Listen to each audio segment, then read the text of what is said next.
हम लोग को देखेंगे बहुत इंपॉर्टेंट चैप्टर कर tax. You all are ready? आप लोग को इसमें बड़ी टेंशन होता होगा। दो चीज आप लोग को इसमें बड़ी सताता है, एक डायरेक्ट टैक्स क्या है, इनडायरेक्ट टैक्स क्या है, और इन सब के बाद आप लोग को लगता है जीएसटी क्या है। बस बच्चों को यही दो चीज समझ में आ जाए, डायरेक्ट इनडायरेक्ट और जीएसटी, खुश खुश। अरे भाई क्या हो गया, पूरा एकदम टैक्स समझ में आ गया। टैक्स एक देखिए, सरकार के पास बहुत ज्यादा वर्कलोड होता है, उसको बहुत ज्यादा पैसे चाहिए, इसलिए सरकार की मजबूरी हम लोग को टैक्स लगाना। इकोनॉमिक्स में कहा जाता है, एडम स्मिथ कराधान का सिद्धांत दिए थे। फादर ऑफ इकोनॉमी किसे कहा जाता है? Adam Smith. और इंडियन इकोनॉमी के Visvesvaraya, Indian economy Visvesvaraya. Any problem? तो देखिए, जितना जरूरी, जितना निश्चित मृत्यु है, ऐसा कोई व्यक्ति है जो कह सकता है कि मेरी मृत्यु नहीं होगी? व्यक्ति में महिला भी आती हैं, लोग व्यक्ति में आप लोग भी आते हैं। तो जैसे मृत्यु निश्चित है, कोई इंसान ये कह सकता है कि उसकी मृत्यु नहीं होगी? उसी तरह ऐसा कोई व्यक्ति नहीं है जो ये कह सकता है कि उसका टैक्स नहीं दिया गया। लड़का पैदा होने से पहले टैक्स देना चालू कर देता है। हाँ, वो दवाइयाँ जो खाता है ना, उसकी जब वो पेट में रहता है तो उसकी माँ दवा वगैरह खाती है, उसको कैल्शियम वगैरह की कमी ना हो जाए। अमूमन आयरन कैल्शियम, क्योंकि वो माँ का शरीर का सब चीज ले लेता है, आयरन कैल्शियम, तो माँ कमजोर हो जाएगी, तो बच्चे पे भी इसका बुरा इफेक्ट पड़ता है यहाँ पे। खास करके ना, जब कोई महिला गर्भवती रहती है तो उसमें कैल्शियम, आयरन और इंसुलिन की बहुत मतलब हो जाता है। इंसुलिन लेवल मतलब उस एज ए शुगर पेशेंट की तरह हो जाती है वो, समझे ना? जैसे एक शुगर पेशेंट के लिए क्या होता है, वैसे ना वो शुगर की एक तरह टेम्पोररी शुगर, हम परमानेंट पेशेंट नहीं वहां पे, तो ये नॉर्मल हो ही जाता है यहाँ पे। तो जब भी आप दवाई खरीदिएगा ना, उस पर भी क्या लगा है? टैक्स। और दवाइयाँ किसके लिए खरीदाया गया? छोटका के लिए। पैदा होने से पहले टैक्स देना चालू किया, हॉस्पिटल में गया, बिल बना, उस पर भी टैक्स लगल है।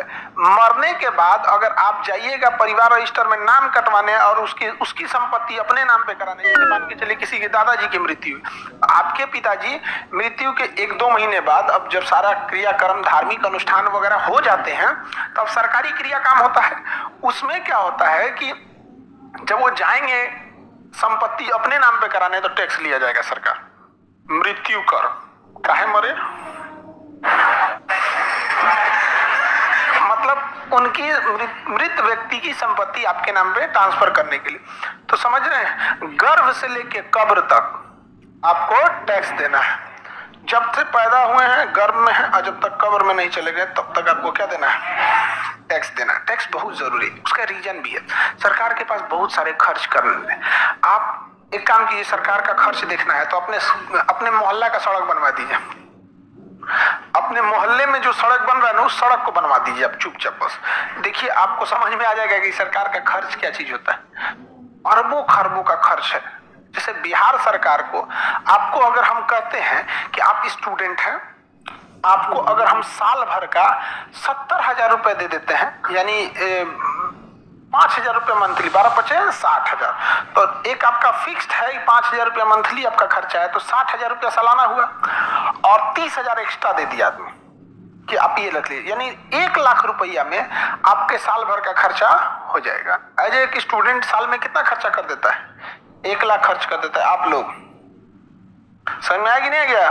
मंथली अगर जोड़ते हैं अगर आपका, क्योंकि कई बार ना आप जब एडमिशन वगैरह लेते हैं तो वो भी एक्स्ट्रा जुड़ जाता है कि नहीं जुड़ जाता है? बिहार सरकार को चलाने के लिए भी कितना चाहिए? 2.5 लाख करोड़। 1 करोड़ 2 करोड़ नहीं, 2.5 लाख करोड़। समझा? इतना पैसा दीजिएगा ना, बिहार चल पाएगा।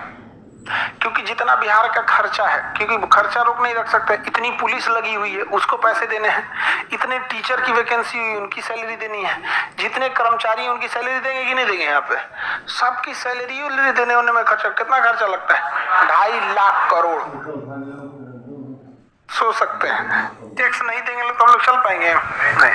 तो टैक्स बहुत जरूरी है, क्योंकि सरकार इसी टैक्स के बदौलत आपको क्या करती है, सुरक्षा मुहैया कराती है, हमारे लिए सड़कें बनाती है। हम बस बिजली का बिल देते हैं, क्या कभी ट्रांसफार्मर का पैसा दिए हैं, पोल लगा है, तार लगा, इस सब का पैसा दिए हैं? नहीं दिए। हम लोग जब ट्रेन में चढ़ते हैं तो केवल ट्रेन का किराया देते हैं।